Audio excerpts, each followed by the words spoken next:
Caminando con el hermano Bertil.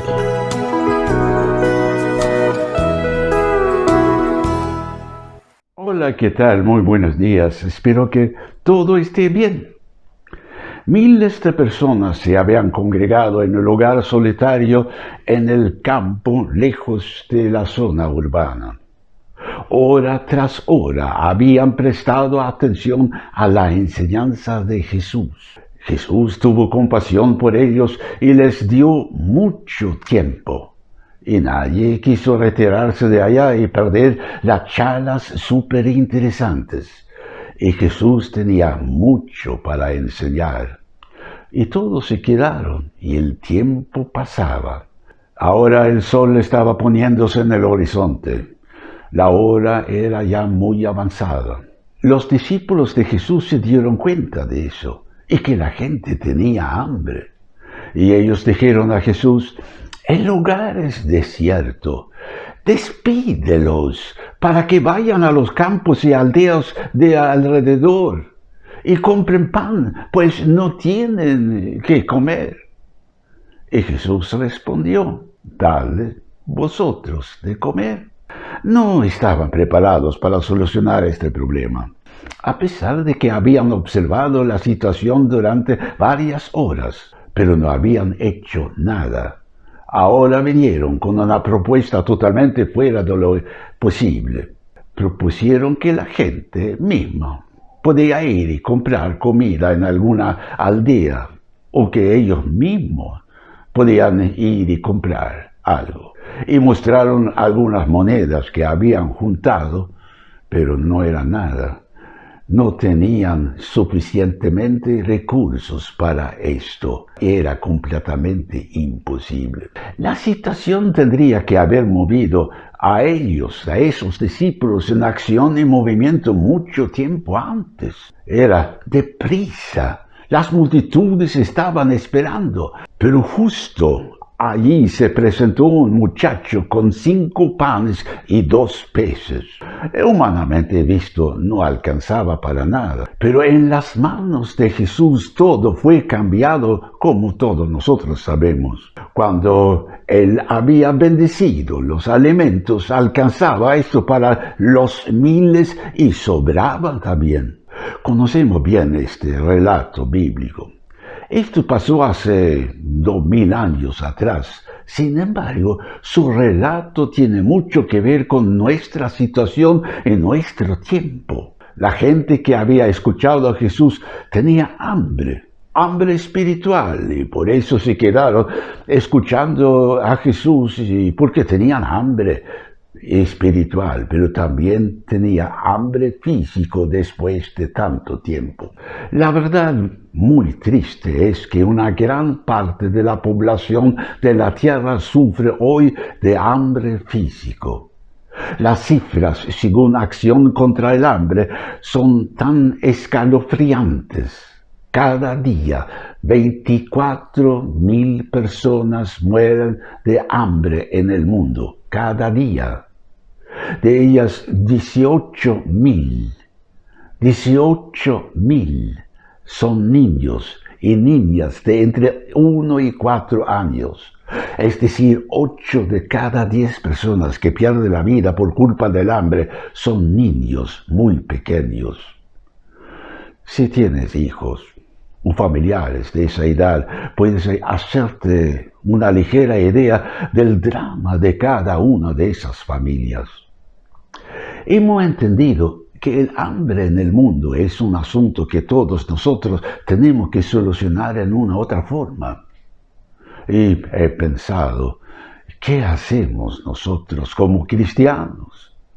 Lamentablemente, los gobiernos y los políticos del mundo miran a otro lado y gastan los recursos en más armas, más bombas, más tanques, más guerras. La situación es muy, muy crítica. El hambre físico nos asusta mucho y la pasividad para solucionarlo nos asusta más todavía. Pero el hambre espiritual es peor. No se puede medir en cifras, pero vemos que gente en nuestro ambiente sufre de depresiones, de angustias, negativismo, opresiones, suicidios, temores, y también sufre de un vacío total dentro de sí y un vacío espiritual sin fe en Dios. Aquí tenemos nosotros como cristianos la responsabilidad para solucionar esto.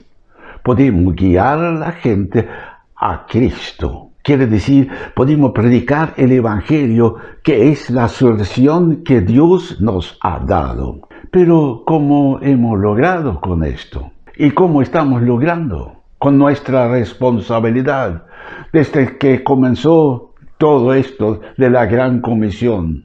La estadística dice, menos de 900 millones de personas estaban sin evangelizar a principios del siglo XX. Hoy en día esa cifra supera los 2.200 millones de personas que nunca han oído hablar de Jesús. 2.200 millones. Para 2050, que era muchos años para eso, pensamos, el informe de Gordon Conwell estima que la población mundial no evangelizada supera los 2.750 millones. ¿Qué pasa? El cristianismo está creciendo en algunos continentes, pero está prácticamente estancado en la mayoría. Otras religiones crecen más. Nosotros estamos presentes ahora. Somos testigos de la situación ahora. ¿Qué hacemos ahora? Contamos las monedas como los discípulos hicieron y nos damos cuenta que somos impotentes delante de la situación. Ya era tarde en el texto, en aquella ocasión sí, y se estaba oscureciendo. La situación era urgente y preocupante. Bueno, nosotros vivimos atardecer del día de la gracia. Vivimos en los últimos días. Jesús viene ya, como ha prometido. El tiempo es corto. Todas las profecías indican esto.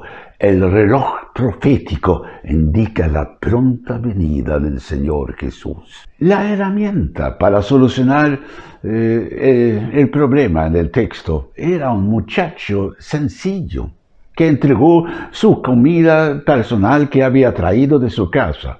Él no guardó nada para sí, sino entregó todo a Jesús, con fe que Él iba a hacer un milagro para poder alimentar a los miles que estaban esperando. Aparentemente sentía ese muchacho un gran dolor y muy fuerte y tenía mucha compasión para los hambrientos. Aparentemente los discípulos no sentían mucho para solucionar este problema. Por más discípulos nombrados que eran, no se comprometieron mucho para ayudar a esa gente. Tenían poca compasión o sentimientos por ellos. Eran discípulos elegidos por Jesús, pero eran sin acción y sin visión. Jesús no necesita personas que solamente figuran. No necesitan siervos que hablan y hacen planes sin actuar. No se soluciona el hambre espiritual por solamente hablar. Se puede formar comisiones, conferencias que hablan de misión, evangelización, de ayuda filantrópica, pero si no se realizan las obras concretas, es toda una pantalla sin contenido. Falta visión con acción. Los discípulos allá habían visto el milagro del vino en el casamiento en Caná. Había visto la pesca milagrosa también. Había visto el milagro en Naín. Había visto el caso de la hija de Jairo, etcétera, etcétera. Sabía que todo era posible para Jesús. Sin embargo, no contaron con la intervención milagrosa de Él en esta ocasión. Confiaron solo en sus pocas monedas como una solución absurda de urgencia. Jesús no necesita personas que quieren títulos, el púlpito, la popularidad y estudios, exámenes, pero a pesar de todo esto, están sin compasión y sin amor. Jesús necesita hombres y mujeres ungidos, guiados por el Espíritu Santo y con compasión y amor. Él quiere seguidores en acción, por más simples y humildes y menospreciados que sean. Era un muchacho sencillo que fue la herramienta y entregó lo poco que tenía a Jesús. Eso era todo lo que él tenía. Su acción resultaba en un milagro increíble.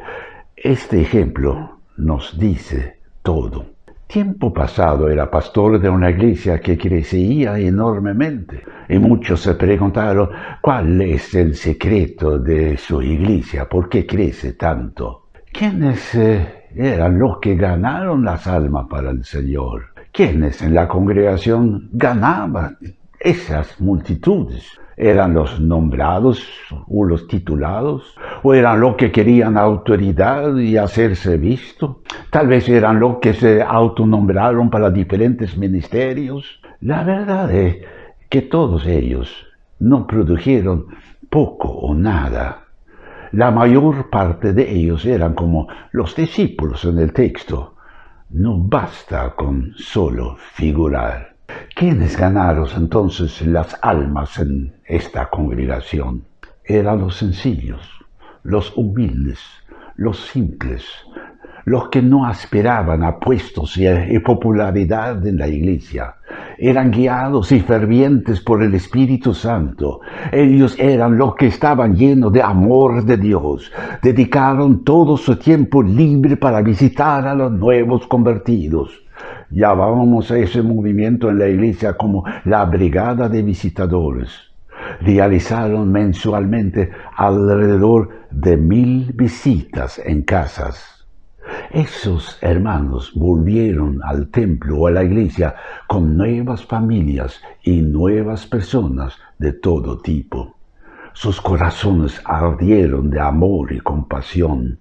Ganaron las multitudes para Dios. Eran usados de Dios. Piénselo. Dios usa lo sencillo, los humildes y simples. Son canales por medio de los cuales Dios hace milagros. Él usa a quien quiera. La Biblia dice, y lo vil del mundo y lo menospreciado escogió Dios. Piénselo, que Dios te bendiga ricamente. Amén.